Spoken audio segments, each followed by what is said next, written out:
Cet épisode est présenté par le Centre national de cyclisme de Bromont. Le CNCB est unique au Québec en mélangeant accessibilité, plaisir et performance de haut niveau. De débutant à athlète, on peut y profiter d'un magnifique vélodrome intérieur, d'une piste de BMX, de 2 pump tracks et de sentiers de vélo de montagne. Il y a des cours, des camps d'été, de la location d'équipements et même de l'hébergement. Pour s'initier, s'améliorer ou repousser ses limites, je ne saurais suggérer assez une visite chez les passionnés du Centre national de cyclisme de Bromont. Pour plus de détails, dirigez-vous vers centrenationalbromont.com. Et maintenant, en cyclique.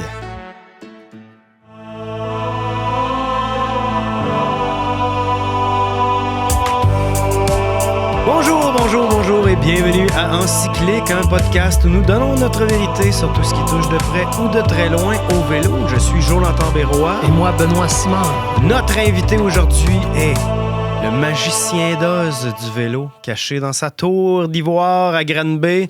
Il tire les ficelles, il teste des matériaux, des angles et de nouvelles inventions qui donneront les vélos de demain. Éric Auger, bienvenue aux Encycliques. Bonjour les gars. Ça te décrit assez bien? Oui, mais j'aime ça. Parce qu'ils font de la magie. Ils font de la magie ici. Quand j'ai parlé que tu étais pour être notre invité, on a quelqu'un sur Instagram qui a dit Faction, qui est ta compagnie, de ça qu'on va parler aujourd'hui, sont tellement mystérieux que c'est même difficile de savoir ce qu'ils font exactement. C'est vraiment ça. Avant de rentrer dans Faction et de tester, d'inventer les vélos de demain, toi-même, Éric, tu as commencé en faisant du vélo de montagne. Tu faisais des compétitions de cross-country, de downhill? Oui, cross-country au début, mais on faisait à l'époque là, les OG de ce monde. Oui. Moi j'ai vu les vélos de montagne apparaître, puis au début, on faisait de tout. Descendre, cross-country et même avec trial. le même vélo. OG, on parle de quelle année? On parle de ma première compétition en 1984. Oh, quand même! On était genre une quinzaine de personnes. Puis là, le phénomène a pris de l'ampleur. Fait que j'ai vu aussi l'arrivée de courriers à vélo, de gens de la route à un moment donné, lorsque le vélo de montagne est devenu plus populaire. Fait que c'est vraiment trippant d'avoir connu tout ce mouvement-là au départ. Là, il y avait de quoi de magique. Tout était anodisé à ce moment-là. Ben, tu connaissais Éric à ce moment-là? Éric, dans mon souvenir, c'est quelqu'un qui était spécialisé dans l'endurance. Donc, les épreuves de 24 heures. Puis moi, j'avais fait un 24 heures à Bromont, pas loin d'ici d'ailleurs. Puis, c'était dans les premières séries qu'il y avait au Québec de ça. Puis, assurément qu'on a dû compétitionner en même temps. Tu l'avais-tu fait solo à l'époque? Oui, j'avais fait un solo avec mon concept de musique d'Elvis toute la 24 heures de temps. À chaque fois que je retournais à ma tente, il y avait Elvis, j'avais une cape. Ça explique pourquoi il est en solo. Mais, Éric, tu faisais du vélo, mais je pense toute ta vie, en arrière de la tête, tu avais le goût de concevoir des vélos. Vraiment, vraiment. Puis, c'est venu, j'étais attiré par autant le sport que le produit en tant que tel. Super curieux. Le premier vélo de montagne que j'ai eu, au grand désespoir de mes parents, je l'ai défait en pièces, mais vraiment en pièces. Les shifters avec tous les ressorts, les moyeux avec toutes les billes individuelles.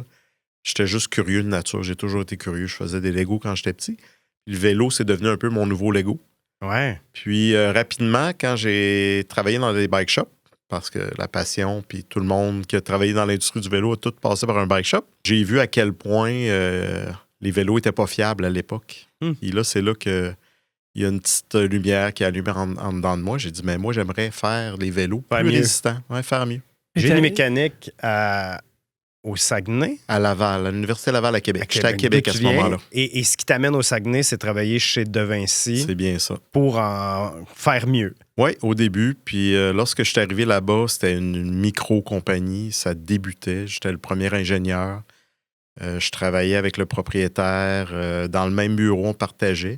Fait que là, il y avait les autres personnes. Il y avait à peu près 8 personnes dans l'atelier. Moi, j'étais le seul employé de bureau. Puis, disons qu'on me regardait. On se demandait ce que j'allais faire.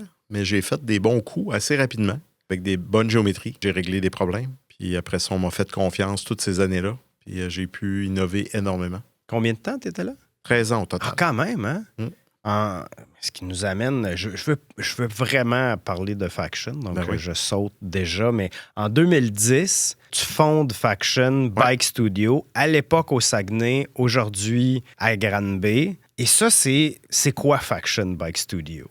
Ce qui m'a amené un peu à réfléchir à ça, c'est que j'étais déjà en réflexion depuis 3 ans. À l'époque, je travaillais sur des composantes de vélos de route que je voulais commercialiser, donc ma propre compagnie. J'ai réalisé un peu l'énergie que ça prenait, les capitaux, puis s'occuper de plein d'aspects que j'aimais faire, mais que ce que j'aimais avant tout, c'était concevoir des produits. Fait que là, j'ai dit que ça serait vraiment le fun si je pouvais comme concevoir matin, midi et soir, sans arrêt, parce que c'est ça que j'aime, puis c'est ma spécialité, c'est là-dedans que j'étais bon. Puis là, c'est là que j'ai eu un peu, à un moment donné, la petite étincelle de dire, je vais partir une compagnie de consultation, puis je vais vendre mes services à d'autres marques de vélos.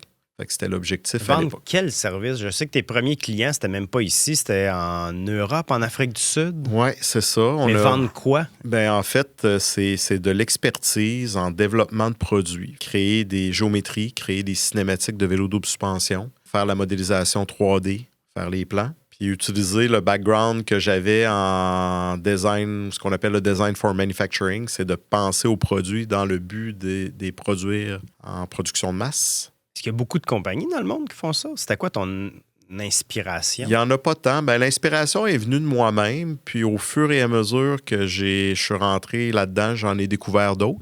À l'époque, on était très peu, on était moins que 5 dans le monde. 2010, on était à peu près dans les années là, où que la vidéoconférence avec Skype devient accessible, puis que les gens commencent à avoir des connexions Internet un peu plus rapides. Fait qu'on est là, il y a 15 ans, parce que juste de communiquer avec la Chine, une conversation qui aurait pris 10 minutes avec eux, ça nous prenait 1 heure tellement que c'était pas au point. Puis on a commencé de cette façon-là. Puis si on n'avait pas eu ces moyens de communication modernes-là, on n'aurait pas pu établir les liens avec les clients à l'extérieur. Fait que c'est sûr que ça a contribué énormément. Puis toutes les compagnies concurrentes à Faction, là, les 5 que je parle, ont tous débuté à quelques mois l'une de l'autre en 2010. Puis à ce moment-là, tes clients, c'est des gens qui sont trop petits pour avoir leur propre recherche et développement puis qui font affaire à une tierce partie? Pas nécessairement. Ça peut être le cas. À l'époque, c'était vraiment une expertise pointue. Puis chez Faction, on surfe toujours la première vague quand l'industrie ne maîtrise pas quelque chose. Fait que je suis arrivé à l'époque où on commençait à avoir de plus en plus de vélos de montagne en fibre de carbone. Puis il y avait, malgré le fait qu'il y avait beaucoup de vélos de route qui sont des cadres rigides, il y avait un niveau de complexité supplémentaire avec les vélos de suspension en carbone. Moi, je maîtrisais ça, fait que j'ai été capable de mettre ça de l'avant. Il y a bien des choses qu'on fait pour la première fois que même nous, on ne maîtrise pas nécessairement, mais on est des gens de défi. Fait qu'on sait qu'on va le relever. Ça, c'était quoi? C'était l'époque où le carbone était peut-être... Tout le monde disait un truc en carbone, ça explose. C'est ça. Il y avait sur la route, tu as moins de risques, mais la montagne... Et en vélo de montagne, on était vraiment là, à contre-courant, mais on commençait à en voir. C'était surtout pour des besoins de performance. Fait que les premiers vélos, c'était des vélos de cross-country, double suspension pour les mettre plus légers. Et on était au début aussi des doubles suspensions sur le circuit de la Coupe du Monde. Beaucoup de personnes roulaient encore des rigides. Puis moi, j'ai toujours dit que c'est le terrain qui dicte quel type de vélo que tu as besoin. Fait que tant aussi longtemps que les circuits étaient relativement plats puis pas techniques, ben un hardtail, ça faisait. Mais lorsque c'est devenu un peu plus complexe, c'est là qu'on a vu vraiment l'apparition des doubles suspensions. Comment c'était testé? Tu allais en Chine puis tu disais dans les usines, j'aimerais ça que vous mettiez votre fibre de carbone de ce bord-là plutôt que l'autre ou mettez-en 3 couches de plus. Ça va jusque-là. C'est vrai? Puis le travail commence toujours lorsqu'on conçoit un vélo, avant même de parler de matériaux, puis parler de laminé de carbone, c'est vraiment l'inertie des tubes, donc la taille des tubes, le diamètre qu'on choisit. L'épaisseur? Puis oui, entre autres. Puis si on va trop petit, on a beau rajouter de l'épaisseur, on manque de rigidité. Si on va trop gros, on a trop de rigidité, puis on ne peut plus amincir le tube. Fait que c'est un équilibre fin entre les deux, épaisseur et diamètre, pour avoir les bonnes caractéristiques puis atteindre le poids. Puis chaque matériau a son optimisation, si tu veux. Ouais. Est-ce que l'acier, du fait que c'est utilisé depuis plus que 100 ans dans le vélo, ce matériau-là est rendu beaucoup plus loin? Puis le carbone, donc, c'est plus récent, donc on ne savait pas vraiment c'était quoi l'épaisseur qui était la meilleure? Non, pas nécessairement. Non. C'est vraiment juste une question de savoir comment maîtriser ton matériau. Je me rappelle, les premiers vélos d'aluminium, on essayait de recréer à peu près des diamètres similaires à des vélos d'acier. Et souvent, les vélos d'aluminium avaient la réputation d'être des guenilles. Et après ça, quand on a comme réussi à comprendre que plus on grossissait le tube, puis qu'on faisait des tubes plus minces, mais plus on allégeait la structure, puis plus elle était rigide. Fait que c'est de trouver un peu l'équilibre entre les deux. Puis le carbone, on était au début un peu de ça. Puis lorsque tu parles d'un vélo double suspension, ben juste de trouver la bonne recette de lamination, c'est complexe. Les contraintes ne viennent pas juste d'un seul endroit. Là. Non, c'est ça. Différent. Ouais. Puis tu as des forces que j'appelle internes, là, l'amortisseur, les points de pivot, les linkages. Ça crée des vecteurs de force dans la structure. Fait qu'il faut concevoir en conséquence. Fait qu'il faut avoir une bonne connaissance du génie mécanique. J'étais allé, Ben, je sais pas si je t'avais déjà compté, puis Eric, sûrement que tu as visité ça aussi, là, mais le musée Giant, dans le bout de Taichung, à Taïwan, tu peux visiter ça et donc, il explique ce que je te parlais des couches de carbone. Oui. Combien de couches, mais le tissage, qui est une C'est fibre, le carbone, moyen que ça soit plus léger ou plus épais ou plus résistant d'un certain côté. Puis le nombre de morceaux aussi, c'est un collage. Ah oui. C'est un carbone, colle, carbone, tout ça. Puis les vélos de route, beaucoup moins de morceaux qu'un vélo. De complexité et de nombre de morceaux aussi, mais c'est incroyable. C'est pas juste comme faire un tube. Non, il y a beaucoup de paramètres. Aux deux bouts, là. Beaucoup de paramètres. C'est l'orientation de la fibre, le type de résine, le contenu en résine, un casse-tête complexe. Puis, tu sais, je pourrais dire même que les vélos en carbone ne sont pas aussi optimisés qu'on pourrait le penser. Il y a de la place encore à les faire plus légers, mais généralement, on a atteint quelque chose qui est acceptable pour le marché. On ne cherche pas à le rendre plus léger nécessairement. Bien, le fait d'avoir ajouté dans les dernières années des petites valises internes pour oui. Des boîtes, des boîtes de storage. Oui, exact. C'est quand même fou et spécifique au carbone de pouvoir mettre ça à l'intérieur du cadre. Oui, oui. Puis on a vu, tu sais, il y avait une époque où c'était d'avoir le cadre le plus léger qui était l'objectif. Tandis que maintenant, on est beaucoup plus sur les fonctionnalités que ton vélo peut avoir. Puis un vélo rapide ne veut pas nécessairement dire un vélo léger, tu sais. Là, on travaille sur l'aérodynamisme, on travaille sur plein d'aspects pour rendre le vélo le plus polyvalent possible. Aujourd'hui, 15 ans plus tard, c'est qui ton client type? J'ai tous les types de clients. On sépare nos clients. Et tu ne peux pas en nommer un, je crois. Non, malheureusement, on travaille dans juste l'ombre de nos clients. Première lettre. Est-ce Ouais, qu'il y a des clients lettre qui commencent par S? Mais en fait, toutes les lettres de l'alphabet, on en a. Puis, mais en gros, là, je peux parler, puis je pense que c'est encore plus intéressant, c'est de parler du type de client. Donc, on a des clients qui sont vraiment basés pour la performance. Par exemple, aux Olympiques de Tokyo 2020, on a travaillé sur un vélo de piste pour une fédération. Donc, un vélo qui a participé aux Olympiques. Donc là, l'objectif, c'est de gagner des médailles. On n'est plus dans un produit commercialisé. Mais on est là pour la performance. C'est pas un objectif de commercialisation dans non, ce cas-là. c'est ça. Mais vous offrez les services d'ingénierie, de développement de produits, tout ça. Mais est-ce que vous faites... Est-ce qu'un client doit vous arriver avec une étude de marché qui sait qu'est-ce qu'il veut avoir comme produit ou vous faites ça aussi en amont, là? On a intégré ça avec le temps. Je dis souvent à mon équipe, si on atteint un succès technique, ça ne veut pas dire que c'est un bon vélo. Parce que pour moi, un bon vélo, c'est le vélo qui est bon, puis le vélo qui se vend, puis qui répond à un besoin sur le marché. Fait qu'on a une équipe en ce moment, en stratégie de produit, qui fait des études de marché pour les clients qui n'ont pas ce service-là à l'interne. Fait qu'on croise des données qu'on est capable d'aller chercher un petit peu partout pour avoir vraiment des prédictions sur un nouveau segment. On sait que le vélo en général va travailler beaucoup sur la nouveauté, la sous-segmentation. Où va le marché? Puis si tu as 200 000 à investir dans le développement d'une nouvelle plateforme de vélo, es-tu mieux d'investir sur le projet A ou sur le projet B? Même si la marque n'invente pas le vélo, ne sait pas comment l'industrialiser, il ne lui reste que le marketing. Et là, tu fais ça toi aussi. C'est comme... Le marketing puis la vente aussi. Ouais, en fait, la mise en marché. Ouais.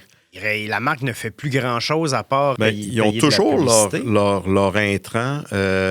Puis ils vont sous-traiter chez nous pour des besoins souvent d'efficacité ou de coût et de capacité.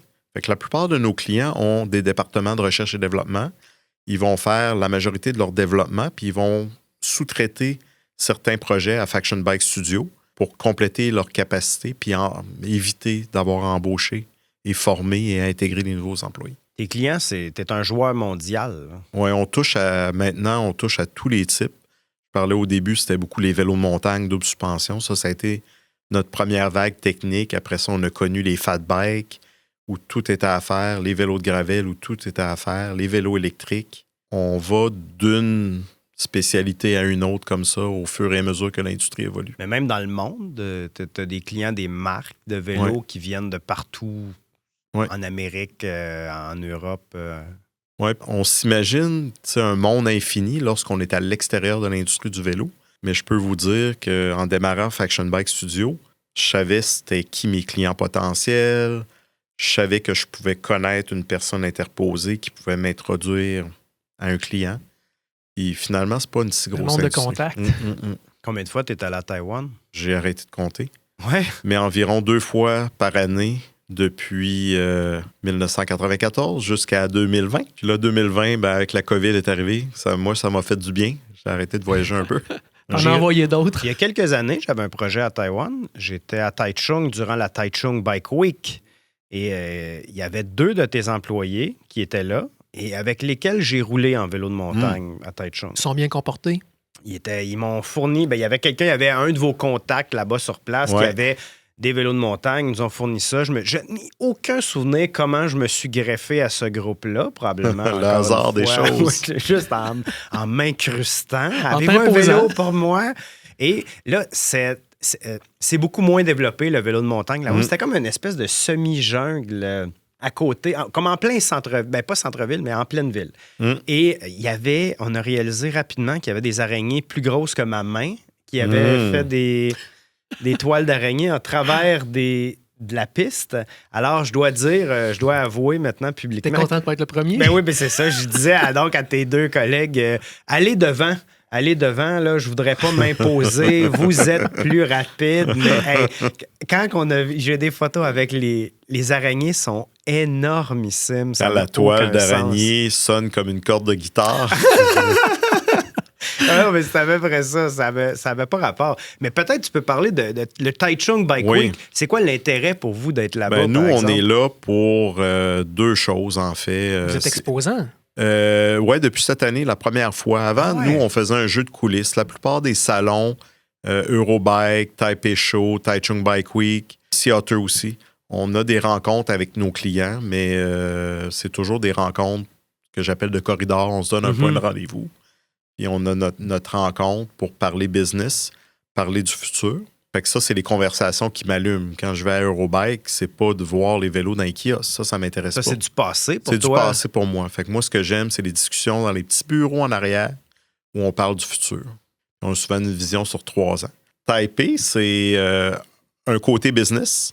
Puis c'est aussi, on en profite d'être déjà en Asie. Puis la majorité des usines de nos clients sont asiatiques. Donc, on en profite par la suite d'aller voir des projets sur lesquels on a travaillé qui sont en train de se faire implanter en production. Là-bas, à Taichung, spécifiquement, c'est comme toutes les marques qui sont là, puis ils vont voir les usines, n'est-ce pas, qui sont représentées. Et là, tu rentres dans des chambres d'hôtel, c'est dans 5 hôtels différents. Là, tu fais des rendez-vous. Puis là, tu rentres, puis il y a une usine de cadres. Et sur les murs de la suite de l'hôtel, il va y avoir 3 cadres de gravel, catégorie A, AA, AAA, un cadre de vélo de route, un cadre de vélo de montagne. Puis là, tu dis, moi, je veux en commander 40 ou 500 de telle taille, etc. Ça représente comment la réalité? Parce qu'en réalité, moi, je pourrais partir ma marque de vélo, aller là, commander 40 cadres, mettre mon nom, ma peinture dessus. J'ai rien à faire. Toi, tu n'es pas dans ce tableau-là. Non, je ne suis pas dans ce tableau-là. Souvent, on fait référence à ça comme des open molds, des moules ouverts. À la base, les manufacturiers qui sont là-bas, eux, ils veulent démontrer leur expertise. Puis la façon, au lieu de dire « Viens fabriquer ton vélo chez moi, j'ai une super belle usine et je suis bon », ça ne parle pas beaucoup.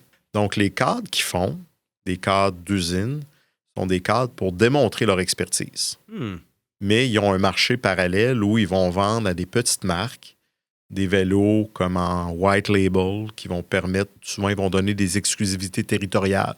Ils vont dire, OK, toi, je te donne, tu peux en acheter, si tu en achètes 300, tu peux avoir l'exclusivité pour l'Espagne, toi, tu peux avoir l'exclusivité pour le Canada. Puis ça marche comme ça. C'est comme un marché parallèle. C'est souvent un marché d'entrée.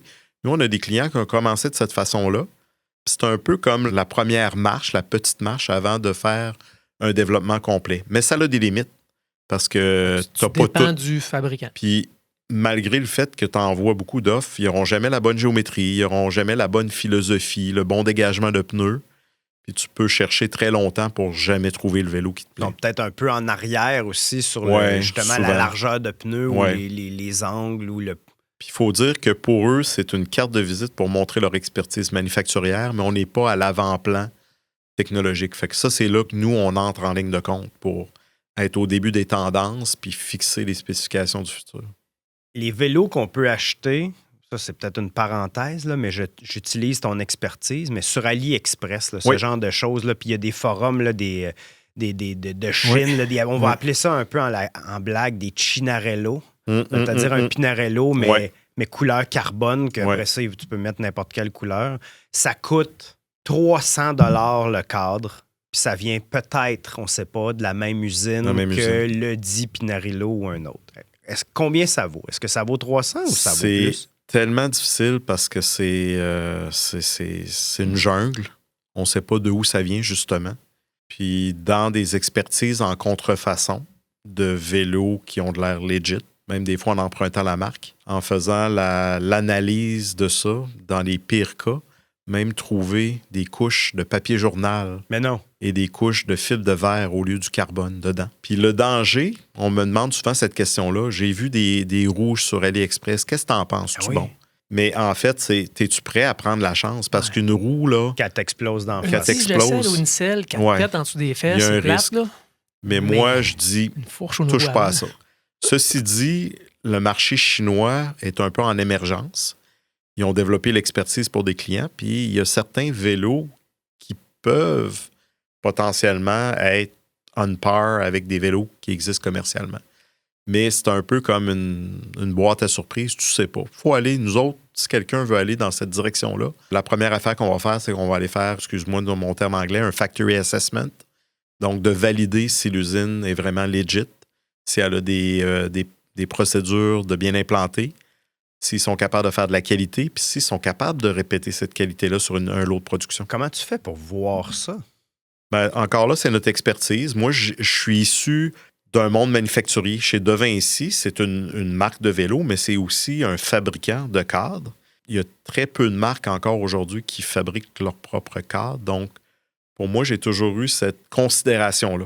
Quand je concevais de quoi, il fallait que ça se fabrique. Puis j'utilise, mon équipe utilise encore les mêmes principes pour dire, il faut penser Soit répétable. répétable, que la qualité soit bonne, puis comprendre les procédés de fabrication. Fait que c'est une expertise qu'on a bâtie, puis on est capable de poser les bonnes questions pour valider si une usine est bonne ou pas. Puis on check le côté aussi environnemental, qu'est-ce qu'ils ont au niveau de leur chambre à peinture, comment ils gèrent les solvants, des choses comme ça. Là. Parce qu'ils ont beaucoup d'employés de 8 ans. Oui, ça, j'en vois pas. C'est un peu des mythes, là. Puis je suis sûr qu'il y en a des usines. Mais les usines dans lesquelles j'ai été, c'était toujours des usines que je pourrais considérer respectables, même en Chine. Puis j'ai jamais vu des enfants de 8 ans nu-pieds sur un plancher de terre fabriquer des vélos. Oui, non, mais je pensais peut-être plus dans le textile qu'on verrait. Sûrement. On a fait le tour de tes installations ici avant, puis une des choses que tu nous expliquais faire, c'est d'acheter des vélos, tu nous as dit, dans le domaine public, c'est-à-dire d'un magasin, d'une compagnie de Specialized, de Trek, de peu importe, n'importe quelle marque, de les défaire en morceaux, de les mettre dans un scanner 3D, de voir combien pèsent-ils réellement, quelle est l'épaisseur des tubes, de les disséquer. Et après ça, tu fais des rapports pour dire comment on peut le comparer. Mais ça, c'est des vélos passés. Et qu'est-ce que ça t'apporte? Qu'est-ce que ça apporte aux clients de faire ça? C'est sûr que, tu sais, les vélos que tu parles, notre service, on l'appelle le Teardown Benchmarking. C'est une pratique qui est faite énormément dans l'industrie automobile. Donc, c'est des firmes externes à l'industrie de l'automobile qui, eux, lorsqu'il y a une nouvelle voiture qui va sortir, vont complètement la démanteler. Ils vont chercher à comprendre qu'est-ce qu'un manufacturier a fait. C'est sûr qu'on a une photo du passé parce qu'eux sont déjà en train de travailler sur la prochaine voiture. C'est un peu le même principe qu'on fait dans le vélo. Puis notre objectif premier, c'est que c'est une pratique courante qui se fait parmi toutes les compagnies de vélo. Comme ça depuis 30 ans. Là. Parce que l'industrie, dans un tout, s'améliore en s'inspirant l'une de l'autre. Puis dire, hey, j'aime l'innovation que mon concurrent a apportée. Moi, je vais essayer de prendre son idée. Ça vient de faire germer de nouvelles idées dans ma tête. Je vais essayer de rendre cette innovation-là encore meilleure. Fait que c'est pour ça qu'on voit les tendances arriver sur le marché, un peu comme en lot, là. Tu sais, comme ça arrive de toutes les compagnies. Tu disais le premier à acheter un nouveau Specialized, c'est Trek et vice-versa. Oui, c'est la blague. Dans pas mal toutes les industries, ta première vente est sûrement faite à un de tes concurrents. Puis sur place, ici, on a vu des machines qui testent un coup de pédalage à l'infini, là, des tests ISO, savoir combien de temps que le vélo va durer. Et moi, pour avoir visité plusieurs endroits comme ça d'ingénierie où est-ce qu'ils font des tests sur des produits, entre autres le Grand S, c'est le passé. Un Specializer. Mais d'autres aussi, puis ici, ils sont à la fine pointe. C'est pareil, les gars. Là. On a toutes les mêmes machines. Puis notre objectif, nous, de tester, c'est dans un objectif de conformité pour valider si le premier échantillon qui sort de l'usine est conforme à notre conception puis à ce qu'on s'attendait. Tandis que la plupart des laboratoires sont là pour valider un lot de production puis valider si la production d'une production à l'autre est répétable puis est bonne. Donc, on va... Fait que vous, c'est pas ça l'objectif. Non, nous, on est vraiment en amont du développement. Notre mandat se finit lorsque le vélo est complètement débogué puis prêt à produire en masse. Pour toutes les tailles aussi, hein? Oui, ça va aussi loin que toutes les tailles. Souvent, on va gérer le risque. On va prendre les tailles extrêmes pour ne pas avoir à tous les faire. Puis là, ça devient une question des fois de budget pour le client, mais on sait que si on a validé la plus petite taille, la taille moyenne et la grande taille, les tailles intermédiaires vont être OK. Une fois, vous les testez, j'imagine, ou les concevez à l'ordinateur, mais après ça, est-ce que vous faites fabriquer en Asie certains prototypes ou vous en faites même ici? On fait des prototypes qu'on considère des mules de test. Fait qu'une mule de test est utilisée pour valider tes hypothèses très tôt dans ton projet. Puis le but, c'est de dérisquer ton projet. Je m'explique. Tu crées une nouvelle géométrie qui n'a jamais été faite. Tu crées une nouvelle cinématique de vélo suspension qui n'a jamais été faite. Tu n'iras pas investir 150 000 ou 200 000 en outillage de carbone pour valider si ton concept fonctionne. Donc, on fait un prototype fonctionnel. Il n'est souvent pas esthétiquement beau. Il ne ressemble pas à la version finale. Même si c'est un vélo en carbone, nous, on va le fabriquer en aluminium. Notre objectif, c'est de rapidement être capable de le mettre sur le terrain, de le rouler, tester notre géométrie, tester notre cinématique, calibrer l'amortisseur. Puis ça aide à dérisquer le projet avant d'ouvrir les moules. L'amortisseur, la suspension? Oui, la suspension. Une cinématique de suspension, c'est la combinaison de comment les points de pivot sont placés sur le vélo, puis la caractéristique de l'amortisseur. Qu'est-ce que c'est un amortisseur qui est plus linéaire, plus progressif? Puis la combinaison entre les deux, c'est ce qui fait le remplacement, la longueur des bielles, tout ça va affecter le levier qui est appuyé sur les amortisseurs. Sur l'amortisseur. Donc, fait qu'on ne peut pas concevoir... Ils vont être les mêmes que ce soit en carbone ou en aluminium. Donc, c'est pour ça que vous pouvez le tester avec la Fait qu'on ne peut jamais faire abstraction de l'amortisseur lorsqu'on conçoit une suspension. C'est pas de tester un cadre, c'est de tester un système. On teste complet. Un système. On a peut-être parlé davantage de vélos de montagne, mais ici, il y a des vélos en libre service que vous testez. Il y a des vélos cargo. Des vélos de gravel, des vélos de route. Donc, on touche à tout. Notre spécialité, c'est dans le domaine de l'industrie vélo. Faites-vous aussi des accessoires, des guidons, des potences, on fait des tiges de selle? accessoires et composantes. Fait que composantes, on dit souvent, c'est comme quelque chose de fonctionnel, nécessaire au fonctionnement. Un accessoire, comme le mot dit, c'est accessoire, donc un porte-bagages, des choses comme ça. L'acquisition de données, est-ce que ça se fait juste dans vos laboratoires ici ou parfois sur le terrain aussi? Ça se fait sur le terrain. Ce qu'on entend par acquisition de données, c'est de récolter de l'information du terrain avec des athlètes professionnels de la façon qu'ils roulent leur vélo. Donc, cet été, lors du Red Bull Hardline, avec un des athlètes qui est commandité par Faction, donc à travers Frameworks, Assa Vermette, qui est un jeune complètement prometteur, un jeune junior champion du monde l'an dernier. Assa, on a équipé un vélo, le vélo qui roule. On l'a équipé de senseurs à différents endroits. Puis notre objectif, c'était vraiment de mesurer les forces qui encaissaient, que le vélo encaissait lorsque Assa faisait le plus long saut, qui était d'une longueur de 90 pieds. Puis on a des drops. Fait que tout le monde a vu un peu cette course-là. C'est débile. C'est un événement qu'il n'y a pas grand monde qui peut faire dans le monde. Benoît est maintenant nouvellement retraité. Et je pense que si tu as d'autres sauts, peut-être 100 pieds et plus, il serait prêt. Il serait prêt, n'est-ce pas? Il faut que ça touche à terre, moi, parce que c'est le seul endroit où tu as le contrôle sur ton vélo, c'est quand les roues sont au sol. Ouais. C'est ça qui permet d'aller plus vite aussi. C'est vrai. Puis ça devient des intrants pour nous. On va le faire à tous les 2 ans pour comme comprendre c'est quoi qui se passe. La pratique évolue. On le voit en vélo de gravel. Les parcours sont de plus en plus techniques maintenant. Ça se rapproche du vélo de montagne dans certains cas. On pousse toujours plus loin. C'est ça. Avez-vous des clients qui vous disent « J'aimerais vraiment avoir telle géométrie, ils ont certaines idées préconçues, puis là, il faut que tu le convainques que finalement, ça ne marchera pas du tout? » Ben, c'est normal. Nous, on veut challenger nos clients, c'est clair. Les clients arrivent souvent avec des intrants, puis nous, on questionne. Pourquoi? Pourquoi tu veux ça? Parce que c'est la mode, peut-être? Oui, puis souvent, il y a comme une interprétation qu'ils peuvent faire de c'est quoi le vélo qu'ils veulent. Notre équipe peut challenger les idées du client. Puis l'objectif pour nous, c'est de rendre le produit qu'ils vont mettre sur le marché meilleur.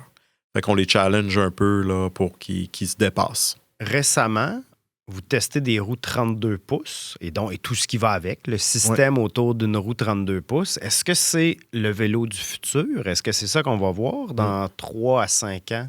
Nous, les mortels. Oui, l'exercice qu'on voulait faire lorsque le 32 pouces, on a su que ça allait être une réalité puis que Maxxis allait faire un pneu.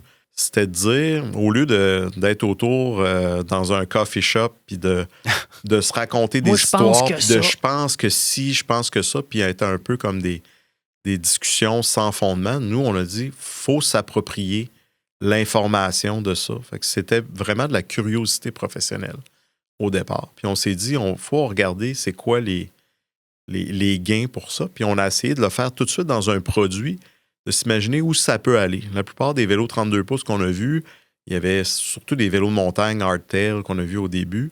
Fait que nous, rapidement, nous autres, on s'est dit il faut faire un double suspension, puis vraiment tester comme la limite d'un 32 pouces, puis de le rouler de nous-mêmes, et de se faire nos propres opinions.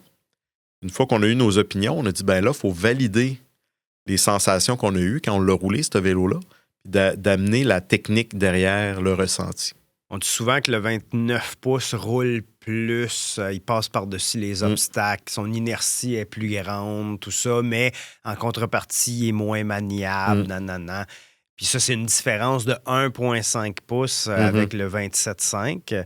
Est-ce que le 32, c'est 4 fois meilleur qu'un 27,5 pour ça? Bien, ça peut être impressionnant. Tu sais, la première fois que j'ai roulé le vélo Big Ben qu'on a présenté au kiosque Maxxis à Eurobike, ça a été, je suis curieux, je vais aller l'essayer, mais j'avais pas tant d'idées préconçues, tu sais, parce que j'en ai vu d'autres, des innovations. Mais j'étais quand même assez impressionné par rapport au fait que c'était plus maniable que je croyais. Ce qui m'a vraiment surpris, c'est l'adhérence. Le pneu qu'on utilise n'a pratiquement aucun crampon. C'est quasiment un slick. Puis la fois que je suis allé, les conditions étaient un peu pluvieuses, c'était glissant, puis je glissais pas. Puis lorsque je passais sur les racines, je sentais pratiquement rien. Fait que tout ce qu'on a découvert, passé du 26 au 29, je retrouvais un peu les avantages. Puis ceci dit, je pense pas que c'est pour tout le monde. Je pense pas que ça va être la prochaine mode. Puis même en ce moment, on est en train de dire à notre industrie, soyez prudents avant d'embarquer dans la mode. C'est pas une mode. Vous devez le faire pour les bonnes raisons. Tu peux être laissé en arrière. Là, c'est rarement le cas. C'est rare que... Ben oui, puis je veux pas le dire de façon négative, mais on a une industrie des fois un peu de moutons. Lorsque quelqu'un qui va faire de quoi, puis qu'on sait qu'une grande marque l'a fait, on dit « Hey, moi aussi, il faut que j'aille ce vélo-là pour capturer les parts de marché. » Mais de vraiment se poser la question, est-ce que j'ai le bike brand pour pouvoir pousser une innovation comme celle-là? Pour moi, le 32 pouces où c'est naturel, c'est une compagnie qui a un historique de vélos utilisés pour la compétition, qui ont des athlètes commandités, parce que c'est là qu'on voit les gains. Les gains sont marginaux. Puis quand tu es un athlète de haut niveau, ce gain-là, tu vas aller chercher.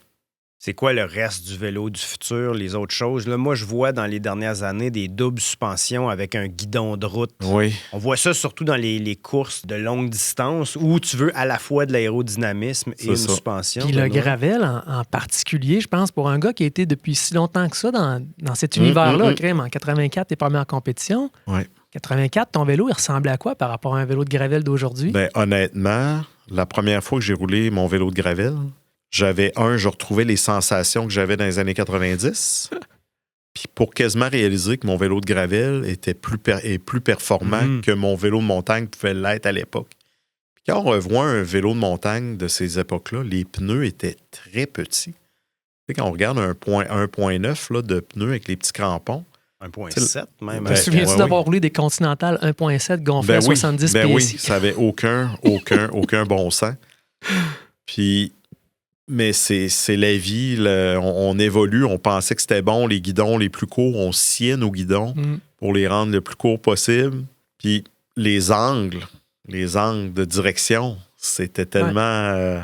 C'était inspiré de la route, ça venait de la route. Oui, ça venait de la route. Donc là, le sport s'est développé, mais justement, ce développement-là, puis c'est particulier avec le gravel bike ces temps-ci parce que c'est le renouveau de l'industrie, on va se le dire. Là. Donc les compagnies, des fois, ils mettent l'emphase sur des éléments que comme en vieux routier, tu dis, ben voyons donc. Puis c'est ça, ça doit être... Comment trouves-tu ça, toi, quand tu vois passer ça, puis t'es avec une jeune pousse, on a visité les bureaux, la moyenne d'âge là-bas, c'est pas très... C'est ça, c'est des jeunes. C'est des jeunes, puis pour eux, c'est la première fois qu'ils voient cette innovation-là. Toi, comment tu vois ça? Je prédis le futur en regardant ce qui s'est passé dans le passé. Quand j'étais jeune, j'épluchais les magazines. Je me suis aperçu à un moment donné de patterns émergents. Puis les choses arrivaient toujours dans une forme qui était moins raffinée. Là, ça disparaissait une couple d'années, puis là, ça revenait. Là, j'ai à penser au pédalier 2 morceaux, là, two-piece crank, avec l'axe intégré, les freins V-Brakes, toutes des innovations qui ont eu lieu dans les années 80. Puis là, ça a comme pas marché, l'exécution était pas bonne, les matériaux étaient pas là. Puis ça revient 10 ans plus tard. Fait que j'ai appris à identifier ces patterns-là, puis à être capable de prédire où c'est qu'on s'en va. Puis là, le vélo de gravel, pour moi, ça suit à peu près la même courbe que les vélos de montagne ont connu, où les premiers vélos de montagne n'avaient pas de fourche à suspension. Est-ce qu'il y a la même urgence? Tu sais, en 1992 ou en 90, il y avait une urgence de sortir quelque chose de nouveau. Là, c'était à vitesse x20, là, le développement des produits, puis ils relâchaient des produits qui étaient carrément des prototypes. Là. Oui. Est-ce que tu ressens la même urgence que ça aujourd'hui dans ce développement-là? Ou... Oui, en termes de... J'ai vu dans les dernières années les cycles de vie des produits passer de 4 ans à 2 ans dans certains cas. Puis avant, 4 ans, c'était comme tu mettais un nouveau vélo au monde, tu disais il va être 4 ans dans mon catalogue. Le boulot y est fait. Maintenant, on voit du 2 ans. La grosse différence, c'est que l'industrie est beaucoup plus mature. On conçoit des produits plus complexes, plus rapidement, et à un niveau de raffinement beaucoup plus élevé. Mais c'est comme une course effrénée dans laquelle je suis là, depuis 2010. Là. Alors, les suspensions, il y a eu une accélération. Est-ce qu'on va voir des suspensions en gravel? Ça va devenir la norme aussi? Je pense qu'on commence à les voir tranquillement, pas vite. Au début, c'était marginal. On les voit de plus en plus. Le Trek Checkout, qui est un vélo vélo Checkpoint. Checkmate. Non. Checkmate. Non, celui, c'est comme un vélo double suspension avec le guidon. Oui, Checkout. Checkout. Checkout. Est-ce que c'est un cas unique ou ce sont des précurseurs? Pavel Niner, Eric, qui est sorti il y a plusieurs années à la CRE. Oui, vraiment. Lui est en avance. Double suspension de gravel. Oui. Nous, on en a travaillé. On a travaillé sur des modèles qui ne sont pas encore sortis. Je peux vous dire qu'il va en avoir des nouveaux qui vont arriver sur le marché. C'est un peu comme l'évolution naturelle.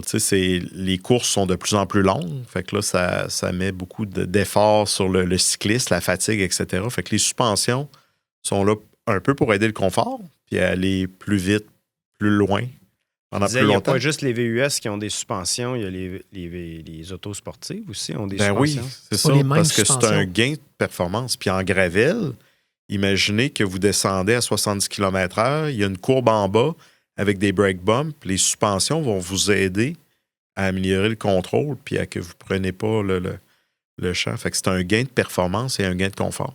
Est-ce que l'avenir est électrique? Définitivement. Pour l'industrie du vélo, l'électrification, ça l'a lancé comme un renouveau. Ça rend le sport plus accessible. Il y a beaucoup de préjugés autour des vélos électriques quand on n'en a pas roulé. Mais une fois qu'on se met à en rouler, on comprend c'est quoi. C'est des vélos à assistance électrique, donc ça ne nous remplace pas. C'est pas des motos électriques où on a une gâchette d'accélération. L'effort qu'on va fournir, moi je regarde, j'ai commencé à en faire dans les dernières années par curiosité professionnelle, puis maintenant un peu à cause de l'âge, je suis plus capable de suivre ma gang de 20 ans qui sont ouverts à grandeur puis qu'il n'y a pas de lendemain. Fait que d'avoir un vélo électrique, pour moi, même si je le roule en éco, je peux te dire que je fais du sport. Puis je le vois d'une façon très positive. Ça permet d'avoir une meilleure intégration aussi. Cette batterie-là ne sert pas juste à faire avancer le vélo, ça permet d'avoir une lumière arrière de frein. Effectivement. Et à Taichung, justement, là, j'avais vu, puis ça date déjà de quelques années, mais c'est quasiment le clignotant gauche-droite, là, ça ouvre la porte à un paquet d'autres trucs. Ça, est-ce que c'est juste en vélo urbain ou ça s'en vient On le aussi voit dans en vélo de montagne, vélo de gravel, parce que tu as ta source d'énergie embarquée, tu es capable de l'utiliser à plein de sauces, puis avoir comme un produit qui est plus cohérent, intégré. Souvent, on va entendre les gens avec les dérailleurs électroniques, la gestion des batteries. Ouais. C'est toutes des batteries indépendantes. Pour certains, quelqu'un qui manque de batterie puis qui n'a pas de batterie de spare, il va s'en rappeler. Donc, d'avoir une source d'énergie comme commune dans laquelle tu es capable de brancher ton dérailleur, ton dropper post, ta lumière, ça a des grands bénéfices. Surtout que c'est une grosse batterie qui alimente des petits éléments, donc c'est pas significatif Puis sur la... Oui, puis dans le vélo électrique, la raison là-dedans, c'est vraiment des cycles de vie très, très courts, 2 ans, parce que là, la technologie évolue à vitesse grand V. Là, on a les batteries lithium-ion, on va voir les batteries solid state qu'on appelle. Des batteries avec plus d'énergie emmagasinée dans un plus petit volume, plus légère. Est-ce que c'est choquant, ça, même si tu es un concepteur ou tu es un développeur de produits, de voir que les cycles de vie comme ça, surtout dans les vélos électriques, comme tu dis, c'est 2 ans, puis la technologie évolue tellement rapidement. C'est choquant de voir qu'un truc sur lequel tu as travaillé, que tu as mis de l'énergie, déjà, il est désuet 6 mois plus tard parce qu'ils ont découvert une autre sorte de batterie. Oui. Ben, point de vue business, je suis vraiment content. Oui. Ça me donne beaucoup de travail puis ça me permet d'explorer. Mais j'aime pas lorsqu'un produit est remplacé juste pour des fins de suivre une mode ou une couleur ou de créer comme la diversification puis l'obsolescence. On n'aime pas ça, l'obsolescence programmée. Mais quand ça amène une vraie innovation puis que c'est meilleur, oui, je suis pour ça. Puis c'est normal, on est au début d'un mouvement. Les premiers vélos électriques que Bosch a fait, on est au début des années 2010, là, les moteurs Bosch. Fait qu'on est au début, fait que c'est normal qu'on ait une courbe de progression. Est-ce que tu touches aux dérailleurs aussi? Pas beaucoup, parce que dans l'industrie, on le sait, il y a beaucoup de marques de vélos. Une marque de vélo, c'est le cadre. Les dérailleurs, un système quand même assez complexe. Là, c'est les grands de ce monde, les SRAM, les Shimano, les Campagnolo. Puis d'ailleurs, pourquoi ces grands de ce monde-là, selon toi, pourquoi est-ce qu'ils ne développent pas plus la technologie du moyeu avec un système de vitesse interne qui existe depuis des milliers d'années? Non, mais ça fait des années que ça existe. Pourquoi est-ce qu'ils continuent de développer, puis c'est super bon, mais des dérailleurs externes?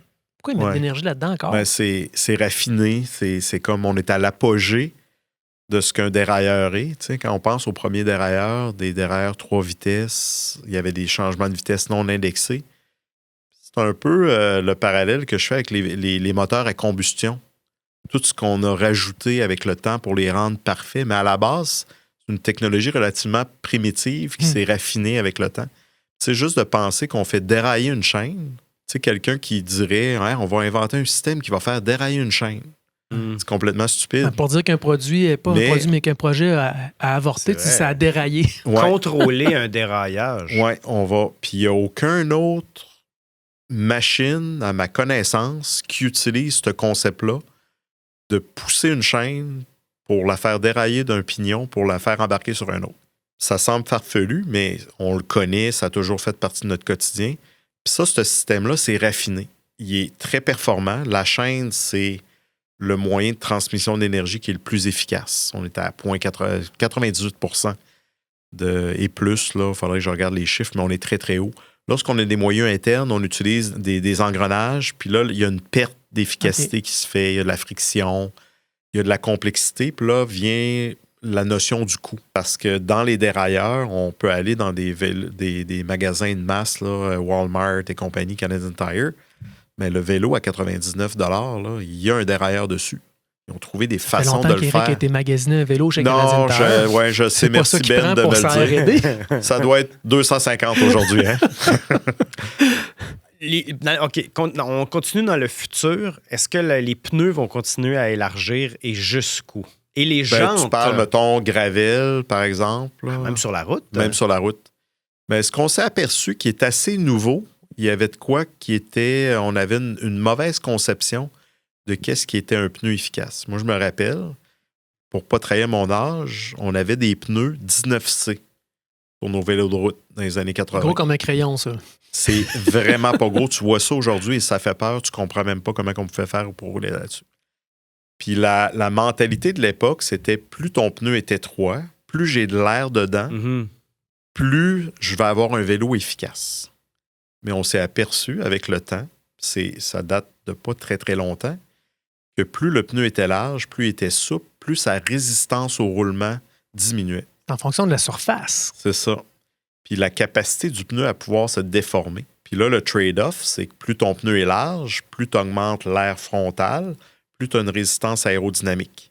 Mais il y a moyen de dire, je diminue tellement ma résistance au roulement que même si j'élargis mon pneu, je vais avoir un tout, mon compromis entre largeur et efficacité va être Tu ne veux pas te prononcer beaucoup, hein? Tu te mouilles pas beaucoup, Éric. Là. Moi, je te dis jusqu'où que ça s'en va, puis là, tu nous fais l'histoire du 19. Mais là, on est rendu à 2.2. Non, moi, je veux savoir, gravel, route, est-ce que ça continue? Qu'est-ce qu'on va voir dans 3 ans? C'est là, moi, c'est ce que je veux savoir. Je pense qu'on atteint l'expérimentation, là. Les coureurs pros, on l'a vu, là. Puis là, on teste la limite.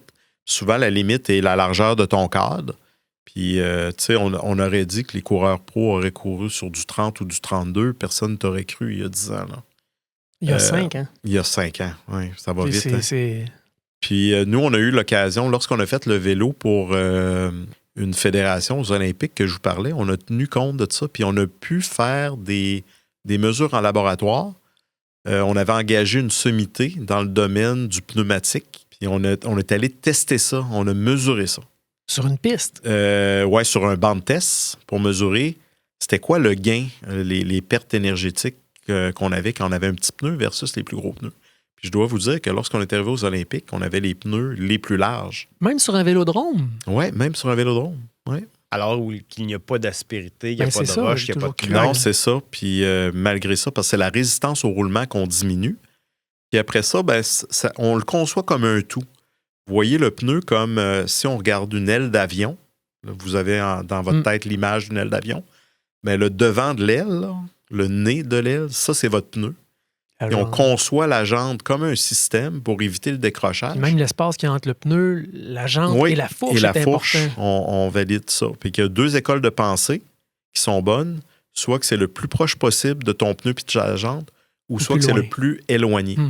Pensez... on a vu un vélo autour de France l'année passée. Factor. Oui, avec ça, on libère, puis on est même capable de placer les haubans du vélo, comme le vélo Lotus, derrière les mollets du cycliste. Fait que les mollets du cycliste cachent les haubans du vélo du vent.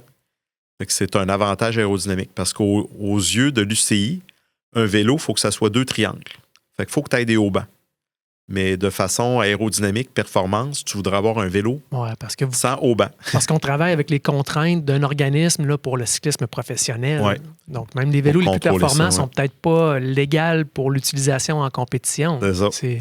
Là, on est vraiment rendu dans l'univers, je trouve, de la Formule 1, où on a des vélos qui sont faits dans un seul but de performance, gagner des médailles.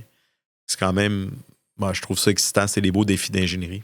Qui n'est pas la même chose que tu vas faire pour un vélo grand public. Non, mais il y a tout le temps... Tu sais, le Factor, c'est un bon exemple. Tu sais, Factor, c'est un vélo commercial disponible que certaines personnes vont pouvoir rouler comme leur vélo de route principal.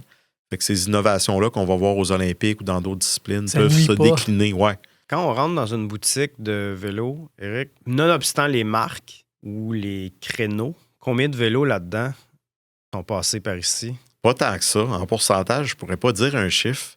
Je vais vous dire, en unité, on fait à peu près 40 projets de cadre par année. Mais c'est somme toute une petite goutte dans l'océan. Et on pense qu'on a vraiment la capacité à en faire encore plus. Et ce sont les meilleurs, au final. Ah oui. Ou ils sont prêts à le devenir, ceux qui vont. Mais on veut, tu sais, quand on fait des vélos, c'est sûr qu'on est une gang de passionnés. Puis ce qu'on veut avant tout, c'est le succès de notre client.